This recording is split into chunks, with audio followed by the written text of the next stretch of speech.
What happens when a brilliant FBI agent goes undercover as a marketing executive and falls for the tech millionaire she's supposed to be investigating? Natasha Brooks thought her biggest challenge was pretending to hate James Morrison while gathering evidence of his money laundering operation. She never expected to discover that he's been protecting his kidnapped sister for 7 years, or that her closest friends have been working for the Russian mafia all along. Welcome back, dear friends and story lovers. Tonight we bring you a tale where love is tested, secrets come to light, and fate takes an unexpected turn. Every moment will pull you in deeper, and every choice could change everything. Tell us where you're watching from in the comments. If this story touches your heart, like, subscribe, share it with someone who believes in true love, and hit the bell so you never miss the next chapter.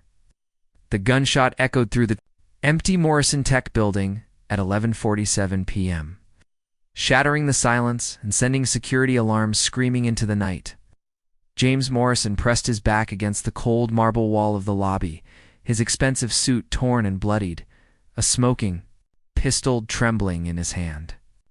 The body of Viktor Kozlov lay sprawled across the polished floor, dark blood pooling beneath the Russian arms dealer's lifeless form. What the hell have you done? Natasha Brooks emerged from the shadows near the elevators, her black dress torn. Mascara streaked down her cheeks like war paint. She wasn't supposed to be here. She was supposed to be safe, far away from this nightmare that had consumed his life for the past 3 years.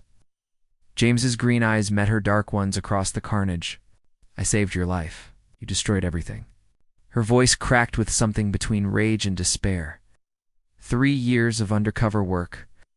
3 years of building trust with the Kozlov syndicate. You threw it all away in 30 seconds. The distant wail of sirens grew closer. James knew. They had minutes, maybe less, before the police arrived. But all he could focus on was the woman standing 10 feet away from him. The woman whose real identity had shattered his world just hours earlier. You're FBI, he said, the words tasting like ash in his mouth. And you're laundering money for the Russian mafia. Natasha pulled a small recording device from her purse, her hand shaking as she held it up. It's been for years, apparently.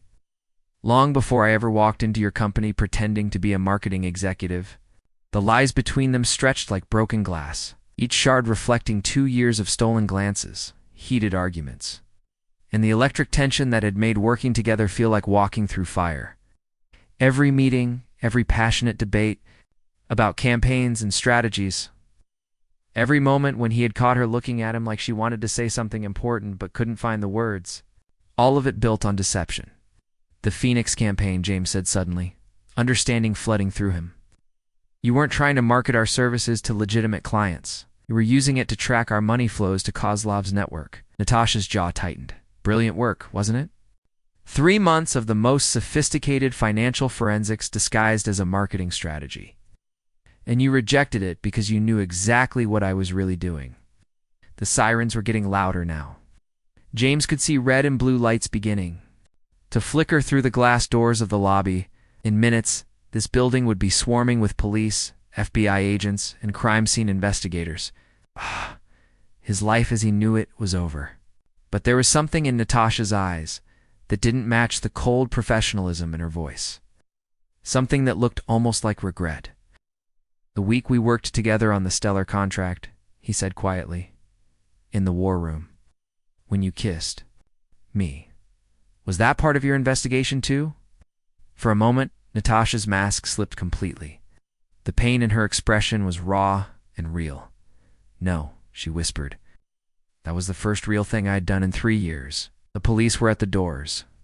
Now, shouting commands James couldn't quite make out over the screaming alarms. He looked down at the gun in his hand, then back at the woman who had been living a lie for as long as he had known her. There's something you need to know, he said urgently, about why I really started laundering money for Kozlov. About what? He's been holding over my head. James, don't. My sister Sarah, the one I told you, died in a car accident when I was 25. She's alive, Natasha. Kozlov has been keeping her prisoner for 7 years. Every dollar I've moved through Morrison Tech has been to keep her breathing. The glass doors exploded inward as the SWAT team breached the building. In the chaos of shouting voices and blinding lights, James saw Natasha make a choice that would change everything. She stepped forward, placing herself between him and the advancing officers, her FBI credentials held high above her head. Federal agent. Shouted over the noise. This is my crime scene. The FBI field office at 3 a.m. was a maze of fluorescent lights and bitter coffee, where the truth came out in fragments like shattered glass. Natasha sat across from James in interview room C, a digital recorder between them and the weight of 3 federal agents watching through one-way glass. "Tell me about Sarah," she said, her voice carefully professional despite the fact that her hands hadn't stopped shaking since they left Morrison Tech. The official story was that Viktor Kozlov had been killed while resisting arrest during a federal sting operation. The truth was more complicated. James leaned back in his metal chair, looking older than his 32 years. She was supposed to be on a business trip to Prague. Marketing consultant, just like you pretended to be. But Kozlov's people grabbed her at the airport. They said if I didn't cooperate, if I didn't use Morrison Tech to clean their money, they would send me pieces of her until there was nothing left. They believed them. They sent me her finger as proof of life. James's voice was hollow, still wearing our mother's ring. Through the glass, Natasha could see Agent Harrison conferring with her section chief. 3 years of deep cover work, and now everything was collapsing because she had made the fatal mistake of falling for her target. The Stellar Industries contract, she pressed. $50 million. That wasn't about international expansion. That was about moving Kozlov's money offshore. The biggest transaction yet. Not enough to buy Sarah's freedom. Or so Kozlov promised. James met her eyes for the first time since they had sat down. I was going to disappear after that. Take the money, find my sister, and vanish somewhere Kozlov could never reach us. And leave me behind to face the consequences. You were just collateral damage. Marketing executive who got too close to something she shouldn't have seen? James's laugh was bitter. I had no idea you were the hunter instead of the prey. The door opened and Agent Harrison stepped in, his face grim. Tyler Harrison, the charming photographer who had been asking Natasha out for months, who had seemed like such a pleasant distraction from the dangerous game she was playing. Another lie in a world built on deceptions. We have a problem, Tyler said, not bothering with pleasantries. Kozlov's body is missing from the crime scene, Natasha felt. The blood drained from her face. That's impossible. I watched James put 3 bullets in his chest. Security footage shows 4 men in tactical gear entering the building through the parking garage 20 minutes after the police arrived. They knew exactly where to go, exactly what they were looking for. Teller placed a photograph on the table. They left this behind. The image showed Sarah Morrison chained to a chair in what looked like an abandoned warehouse. She was alive, but barely. Bruises covered her face, and her eyes held the hollow look of someone who had been broken by years of captivity. Scrawled across the bottom of the photo in red ink was a message. The deal stands. 48 hours. 8. He faked his death, James said quietly. Son of a bitch has been planning this. Planning what? Natasha demanded. Tyler sat down heavily in the 3rd chair. According to our intelligence, Kozlov discovered your real identity 3 weeks ago. He's been playing you both ever since. The meeting tonight wasn't about completing the Stellar transaction. It was about eliminating the FBI agent who had gotten too close and securing his best money launderer permanently. Then why fake his death? Why not just kill us both? Because he needs something from both of you. Tyler opened a thick file. Folder Kozlov doesn't just want Morrison Tech's money laundering operation. He wants the entire company. Every client, every contract, every financial record. A legitimate tech business he can use as a front for arms dealing across 3 continents. James looked like he was going to be sick. The Stellar Industries contract wasn't just about moving money. It was about legitimizing his entire operation. And he needs you alive to make that happen, Tyler continued. But he also knows that Agent Brooks here has enough evidence to bring down his entire American network. So he's offering a trade. Natasha already knew what was coming, but she asked. Anyway, what kind of trade? Morrison Tech's complete surrender to Kozlov's control, plus the destruction of all FBI evidence against him. In exchange, Sarah Morrison goes free, and both of you get to live. Tyler's expression was grave. The alternative is that Sarah dies. Slowly and painfully while you both watch, and then you join her. The room fell into silence except for the hum of fluorescent lights and the distant sound of phones ringing in the bullpen outside. Natasha stared at the photograph of Sarah Morrison, seeing her own reflection in the broken woman's eyes. "There's a third option," James said suddenly. "No, there isn't," Tyler replied firmly. "The Bureau can't authorize any kind of deal with Kozlov. We don't negotiate with terrorists. I'm not talking about a deal with Kozlov." James looked directly at Natasha. "I'm talking about burning it all down. It's Morrison Tech, Kozlov's network. Everything. Take away his leverage and his assets, and maybe Sarah has a chance." Natasha felt something shift in her chest, a dangerous warmth that had nothing to do with professional duty and everything to do with the man sitting across from her. The same man she had been pretending to hate while slowly falling in love with. Him. "That's suicide," she said softly. "Maybe, but it's also the only way to end this." James reached across the table and took her hand, the first time he had touched her since that night in the war room. "Question is, Agent Brooks, are you willing to go down with the ship?" Before she could answer, Tyler's radio crackled to life. "All units, we have an explosion at Morrison Tech headquarters. Building is fully engulfed. Repeat, Morrison Tech is gone." Through the interview room window, they could see the orange glow on the horizon, where James's life's work had stood just. Hours before, Kozlov was accelerating his timeline, and Sarah Morrison's 48 hours had just become something much shorter. The warehouse district at dawn looked like a graveyard of American industry, all rusted metal and broken dreams. Natasha crouched behind a shipping container, watching the building where intelligence suggested Sarah Morrison was being held. 20 yards to her left, James checked his weapon for the third time, his face a mask of controlled fury. 3 guards on the perimeter, she whispered into her tactical radio. 2 more visible through the east windows. Tyler's voice crackled back through her earpiece. "Remember, this is not an official FBI operation. You're both civilians as far as the record is concerned. If this goes wrong, the Bureau will disavow any knowledge of your actions."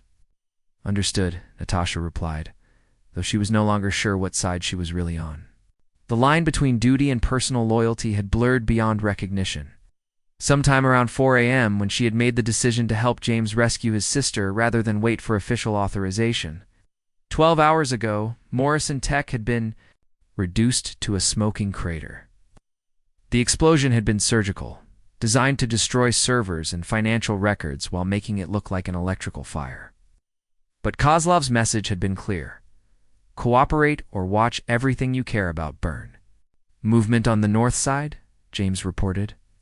2 vehicles approaching. Through her binoculars, Natasha watched a black sedan and a van pull up to the warehouse loading dock.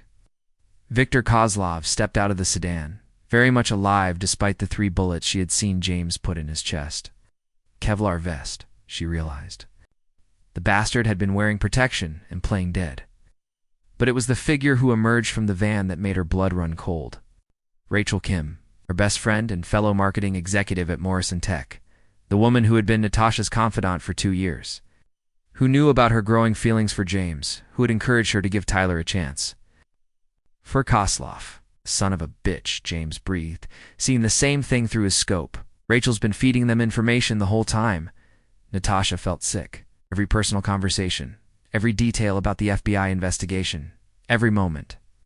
A vulnerability she had shared with her supposed best friend had been reported directly to a Russian arms dealer. Rachel knew about the recording device, about the Phoenix campaign, about everything. "Change of plan," Tyler's voice crackled through their earpieces. "We have backup units moving into position. Wait for our signal before making any moves." But Natasha was no longer listening to Tyler. She was watching Rachel unlock a side door to the warehouse, watching her laugh at something Kozlov said, watching her check a text message on her phone. The same phone Rachel had used to send encouraging messages during late nights of undercover work. "I'm going in," she said, already moving toward the building. "Natasha, wait," James hissed, but she was beyond caring about tactical protocol or FBI procedure.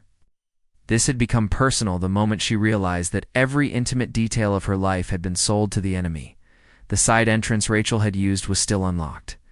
Natasha slipped inside, her weapon drawn, moving through the maze of abandoned machinery and shipping crates toward the sound of voices. The warehouse smelled like rust and motor oil, with an underlying stench of something organic and rotten. Sarah's condition has deteriorated significantly, she heard Rachel saying.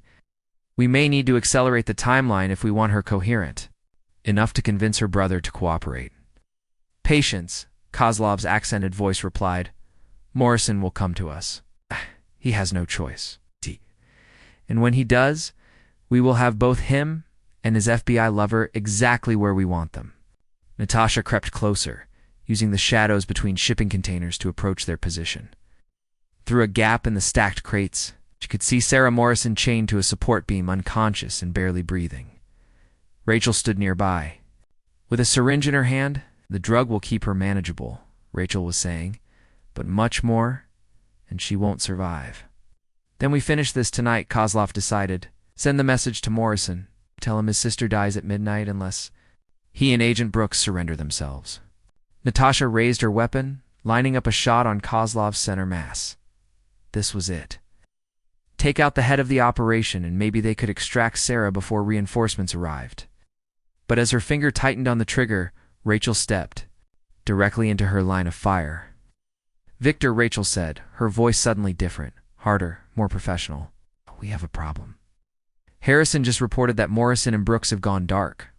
They're not responding to FBI communications. Natasha felt the world tilt on its axis. Harrison. Tyler Harrison. Ow. The photographer who had been courting her for months, who had seemed like an uncomplicated distraction from her dangerous assignment.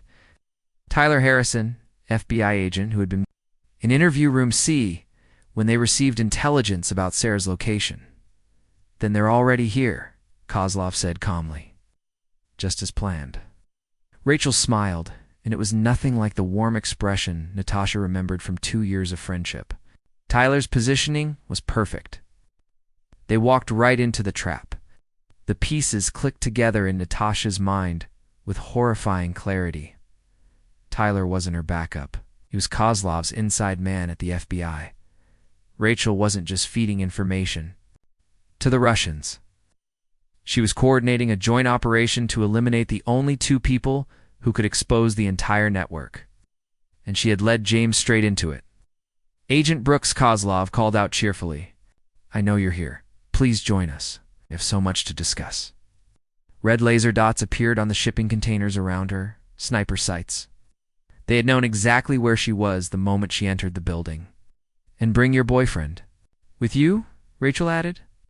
It would be such a shame if we had to kill him before you could say goodbye. Through her earpiece, Natasha heard James's voice, tight with panic. It's a trap. Tyler's people are moving in.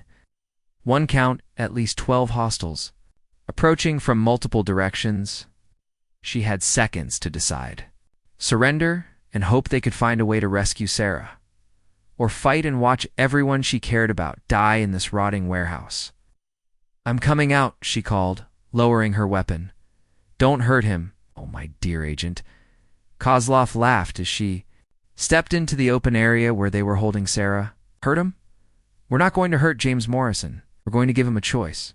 Watch his sister die, or watch you die. But not both. He gets to save one of you. Rachel zip-tied Natasha's hands behind her back while Kozlov checked his watch. The decision has to be made in the next 10 minutes, he continued, because that's when Tyler's backup FBI units arrive to find a terrible tragedy. A rogue agent who got in too deep, a corrupt businessman who tried to save her, and the unfortunate casualties of their doomed romance. Through the warehouse windows, Natasha could see James approaching with his hands raised, Tyler's gun pressed against the back of his neck.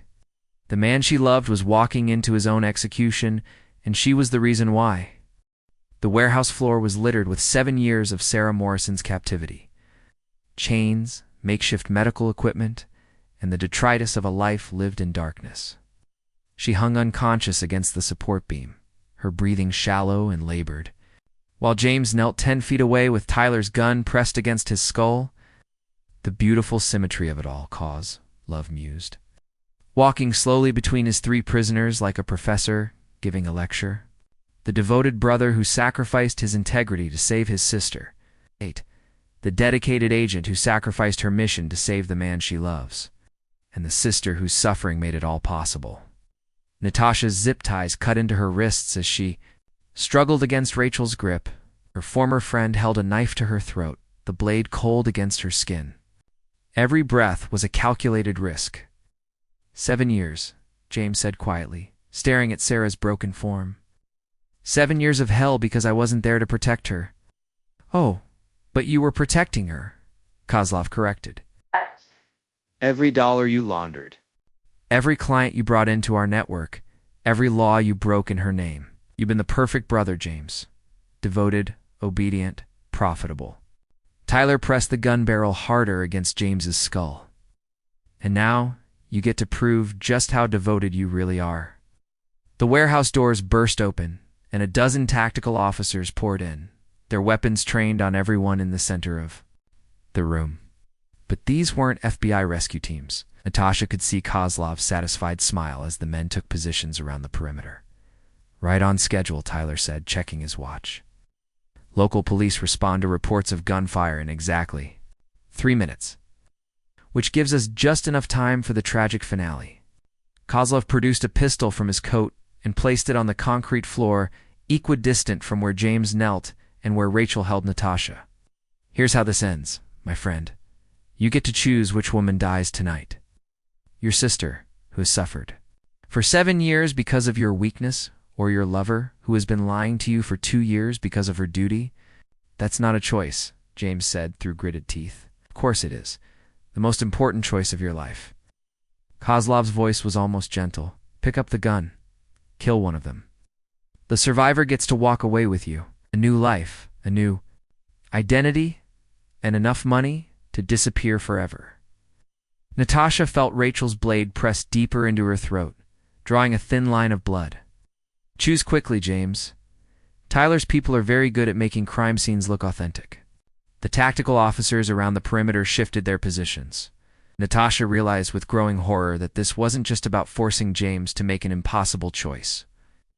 This was about creating the perfect cover story for Kozlov's entire American operation. 2 FBI agents dead in a warehouse shootout. A corrupt businessman caught in the crossfire. Local police would find evidence of money laundering, arms dealing, and a tragic romance gone wrong. The media would eat up the story of the federal agent who fell in love with her target. No one would look too closely at the inconsistencies. Natasha, James said softly, meeting her eyes across the warehouse floor. The night in the war room, when you kissed me. Oh, what you said about it being the first real thing you'd done in 3 years. Did you mean that? She nodded, unable to speak with the knife against her throat. Good. James looked at his sister, then back at Natasha, because I need you to know that everything I felt for you is real too. Every argument, every moment of tension, every time I rejected your work because I was terrified of how much I wanted to touch you. All of it was real. How touching, Kozlov interrupted. What? But we're running out of time. James slowly reached for the pistol on the floor. There's just one thing you got wrong, Victor. What's that? You assumed I'd choose? James's hand closed around the gun, but instead of pointing it at either woman, he swung it toward Tyler. But I've been making the wrong choices for 7 years. Time to try something different. The shot exploded through the warehouse, and Tyler Harrison collapsed with a bullet in his chest, his blood spreading across the concrete floor. Out. In the chaos that followed, everything happened at once. Out. Rachel's knife sliced across Natasha's throat, as she spun away from the blade, opening a line of fire that she couldn't waste. The zip ties cut her wrist to the bone, but she managed to grab Tyler's fallen weapon and put 2 rounds center mass into the nearest tactical officer. James rolled behind a shipping container as Kozlov's men opened fire. The concrete floor, erupting in sparks and fragments. Through the gunfire, she could hear Sarah Morrison screaming, finally conscious after years of forced sedation. The chains. James shouted over the noise of bullets. Sarah, the key is on Rachel's belt. But Rachel was already moving. using the confusion to slip toward the warehouse's back exit. Natasha had a clear shot for maybe 2 seconds before her. Former friend disappeared into the maze of shipping containers. She took it. Rachel Kim dropped to the ground 20 feet from freedom, the key to Sarah's chain still attached to her belt. But as Natasha moved to retrieve it, she felt a familiar pain in her shoulder. Kozlov's bullet had found its mark. Disappointing, the Russian arms dealer said, advancing on her position with his weapon raised. I really thought you FBI agents were supposed to be better trained. The warehouse was filling with smoke now. Someone had ignited something flammable in the firefight, and the local police sirens were getting closer. Kozlov's carefully orchestrated crime scene was falling apart, but he still had the key advantage. He had Natasha pinned down while James was trapped behind cover, and Sarah Morrison was still chained to that support beam with the building starting to burn around them. Last chance, James, Kozlov called out. Surrender now, and I'll make sure the women die quickly. Keep fighting, and I'll let the fire take them slowly. Natasha could see James making calculations behind his shipping container. The same brilliant mind that had built Morrison Tech was now trying to find a way to save everyone he loved from an impossible situation. She knew what he was thinking because she was thinking the same thing. There was only one move left that might work, but it would require a sacrifice that neither of them was prepared to make. At least, not alone. James, she called out, her voice barely audible over the crackling flames. The Phoenix campaign. You said it was brilliant work. Through the smoke and chaos, she saw him smile with understanding. The best I've ever seen, he replied. Ready to show me how it ends? The Phoenix campaign had been Natasha's masterpiece of misdirection. 3 months of work disguised as marketing strategy, but in reality a complex financial forensics operation designed to trace money through a network so sophisticated that it took a brilliant mind to see the patterns. She had been mapping Kozlov's entire American operation, not to sell Morrison Tech services, but to destroy them. And James had rejected it because he understood exactly what she was really doing. Now, surrounded by fire and gunshots in a burning warehouse, they were about to execute the Phoenix campaign for real. Sarah! James shouted through the smoke. When I say run, head for the loading dock. His sister nodded weakly, still chained but alert enough to understand that their lives depended on perfect timing. The key to her freedom lay with Rachel's body, 20 feet away, through a maze of bullets and burning debris. Natasha checked her ammunition. 3 rounds left, and at least 6 of Kozlov's men still firing from positions around the warehouse. The odds were impossible, but the Phoenix campaign had never been about playing it safe. Victor, James called out. Get! You want Morrison Tech so badly? Come and take it. He stepped out from behind his cover, hands raised, walking directly toward. Kozlov's position was the most insane thing Natasha had ever seen, and it was exactly the distraction she needed. Every gun in the warehouse swung toward James as he approached the Russian arms dealer. For a moment that lasted forever, Victor. Kozlov had exactly what he had wanted for 7 years. James Morrison at his mercy. With no leverage left and no choices remaining, finally, Kozlov breathed, raising his weapon. The great James Morrison reduced to surrender. Not surrender, James replied calmly. Sacrifice. Natasha moved. She sprinted through the smoke toward Rachel's body, diving and rolling as bullets. Sparked off the concrete around her. Her shoulder screamed in pain from Kozlov's earlier shot, but adrenaline carried her forward. She reached Rachel's belt, grabbed the key, and in the same motion put her last 3 rounds into the tactical officers who were turning their weapons toward her. Run, she screamed to Sarah. The chains fell away, and Sarah Morrison stumbled toward the loading dock on legs that hadn't carried her weight in years. But she was moving, she was free, and that was all that mattered. Kozlov spun toward Natasha's position, his gun tracking her movement, but James was already inside his reach. 7 years of rage and guilt and love transformed into pure violence as James tackled the man who had destroyed his family. They went down hard, fighting for control of Kozlov's weapon. Around them, the warehouse burned, and the remaining tactical officers closed in, but for this moment, it was just 2 men and 7 years of hatred. The gun went off. Natasha felt the world stop as she saw James arch backward, blood spreading across his chest. Kozlov pushed the body aside and stood up. His expensive suit torn and bloodied, but his smile intact. "The great romance ends exactly as it should," he said, walking toward where Natasha knelt beside James's still form, with tragedy and sacrifice and pointless heroics. But as Kozlov raised his weapon for the killing shot, James's eyes opened. His hand closed around something he had taken from Kozlov during their struggle.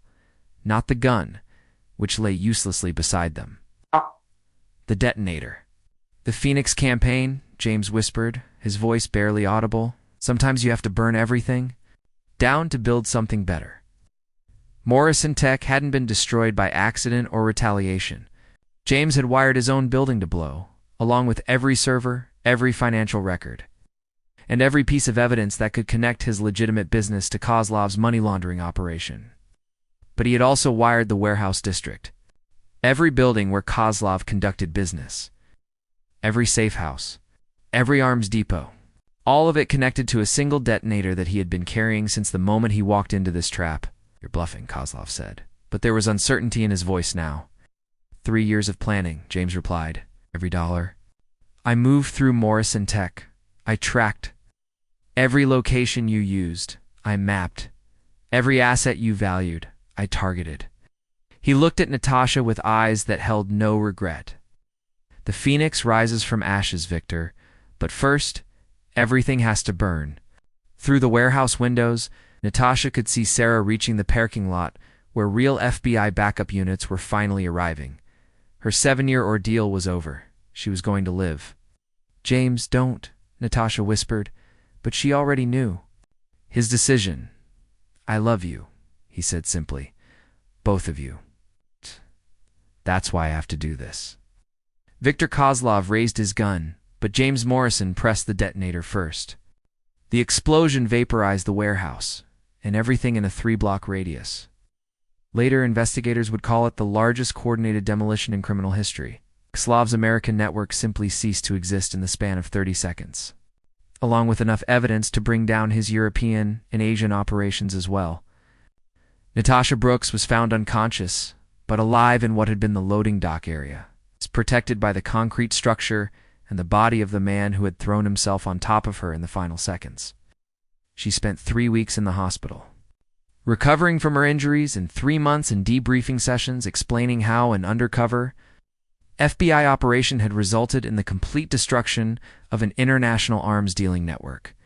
Sarah Morrison testified before a grand jury and then disappeared into witness protection, finally free to live a life without fear. The last anyone saw of her, she was boarding a plane to somewhere warm, carrying a letter her brother had written years earlier, but never sent. The letter had been in James's jacket pocket when they found his body. It was addressed to Natasha, and it contained everything he had never been able to say during their 2 years of pretending to hate each other while slowly falling in love. She read it once, on the day she resigned from the FBI and left federal law enforcement forever.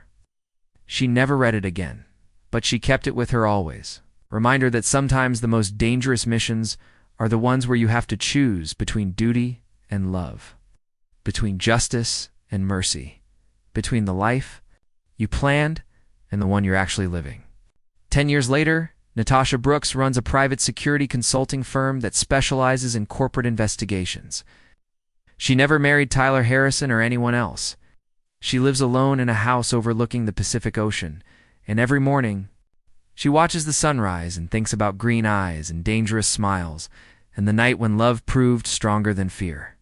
On her desk is a single photograph, James Morrison and his sister Sarah, taken at her college graduation party 20 years ago. They're both laughing, and Sarah is wearing their mother's ring. It's the only picture Victor Kozlov never sent. The only evidence that the Morrison siblings had once been happy. Sometimes late at night, when the ocean is restless and the memories are too strong to sleep, Natasha takes out James's letter and holds it without reading it. She thinks about the Phoenix campaign, about rising from ashes, about the price of loving someone more than your own life. And she whispers into the darkness the words he never got to hear. I love you too. The end.